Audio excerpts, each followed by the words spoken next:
شاید آپ کو یہ جان کر حیرانی ہو کہ 2024 میں صرف پاکستان میں نہیں بلکہ دنیا کے 64 ممالک میں الیکشن ہونے جا رہے ہیں۔ رواں برس دنیا کی 49% آبادی حق رائے دہی کا استعمال کرے گی۔ پاکستان میں ووٹرز 8 فروری کو اپنی پسند کے امیدواروں کا انتخاب ووٹ کے ذریعے کر رہے ہیں۔ جمہوری حکومتوں کو انتخابات کے ذریعے منتخب کیا جاتا ہے اور پاکستان میں لوگوں کا فیصلہ کیا ہوگا اس کا علم تو 8 فروری کے بعد ہو جائے گا۔ مگر کیا آپ کو معلوم ہے کہ 2024 عالمی سطح پر انتخابات کا سال ہے؟ در حقیقت اس سال پاکستان سمیت کم از کم 64 ممالک میں انتخابات ہوں گے اور دنیا کی 49% آبادی حق رائے دہی کا استعمال کرے گی۔ تو دنیا کے چند ممالک میں انتخابات سے جڑے چند دلچسپ حقائق کو جانیں۔ بیشتر ممالک میں انتخابات اتوار کو ہوتے ہیں۔ ویسے تو اس بار پاکستان میں عام انتخابات کا انعقاد جمعرات کو ہو رہا ہے، مگر دنیا کے زیادہ تر خطوں میں الیکشن کے لیے اتوار کو ترجیح دی جاتی ہے۔ البتہ امریکہ وہ ملک ہے جہاں منگل کے دن انتخابات کروائے جاتے ہیں۔ اسی طرح کینیڈا میں پیر، آسٹریلیا اور نیوزی لینڈ میں ہفتہ اور برطانیہ میں جمعرات کا دن انتخاب کے لیے مخصوص ہے۔ فرانس اور سویڈن ایسے ممالک ہیں جہاں لوگوں کو انتخابات سے قبل خود کو رجسٹر کرانے کی فکر نہیں ہوتی۔ ان ممالک کی حکومتوں کی جانب سے خودکار طور پر اہل ووٹرز کو رجسٹر کر لیا جاتا ہے۔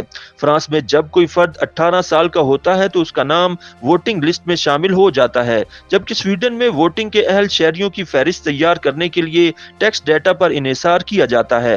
آسٹریلیا میں 18 سال سے زائد عمر کے ہر فرد پر قانون کے تحت وفاقی انتخابات میں ووٹ ڈالنا لازمی ہے۔ اسی طرح برازیل، میکسیکو، پیرو، سنگاپور اور تھائی لینڈ سمیت کم از کم 22 ممالک میں لازمی ووٹنگ کا قانون نافذ ہے۔ ان ممالک میں ان قوانین کا اطلاق ہمیشہ تو نہیں ہوتا، مگر وہاں ووٹ نہ ڈالنے پر مختلف سزائیں ضرور دی جا سکتی ہیں۔ 1988 سے برازیل میں ووٹ ڈالنے کے لیے اہل افراد کی کم از کم عمر 16 سال ہے۔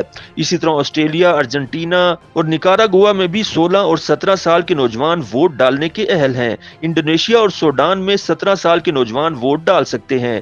جرمنی کی مخصوص ریاستوں میں 16 سال کے نوجوانوں کو بلدیاتی اور ریاستی انتخابات میں ووٹ ڈالنے کا حق حاصل ہے۔ اسکاٹ لینڈ میں 2014 میں ووٹنگ کے لیے اہل افراد کی کم از کم عمر 16 سال کی گئی تھی۔ پاکستان میں 2018 کے انتخابات میں ووٹنگ کی شرح 51% سے زائد تھی، جو بہت زیادہ مثالی نہیں، مگر کچھ ممالک جیسے سویڈن 80.3%، جنوبی کوریا 76.7% اور آئس لینڈ 75.8% میں ووٹنگ کی شرح بہت زیادہ ہوتی ہے۔ شمالی کورین انتخابات کو جمہوری کہنا کافی مشکل ہے کیونکہ وہاں شہریوں کے پاس اپنی پسند کا حق نہیں ہوتا۔ شمالی کوریا کی حکمران جماعت ووٹنگ سے قبل ہی کامیاب امیدواروں کا انتخاب کر لیتی ہے، تو ووٹنگ کے دوران شہری ایک ڈبے میں ناموں کا ایک پرنٹ آؤٹ ڈال کر اپنی سپورٹ کا اندیا دیتے ہیں۔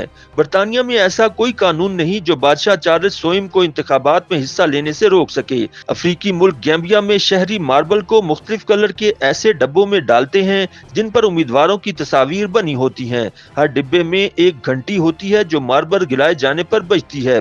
اگر گھنٹی ایک سے زائد بار بجے تو عملے کو علم ہو جاتا ہے کہ کسی نے قوانین کی خلاف ورزی کی ہے۔ وہ ملک جہاں انتخابات کے دن سب کو خاموش کرا دیا جاتا ہے۔ نیوزی لینڈ میں میڈیا یا سوشل میڈیا کی کوریج انتخابی نتائج پر اثر انداز ہو سکتی ہے، تو الیکشن کے دن ہر قسم کی انتخابی کوریج شام 7 بجے سے قبل غیر قانونی ہوتی ہے۔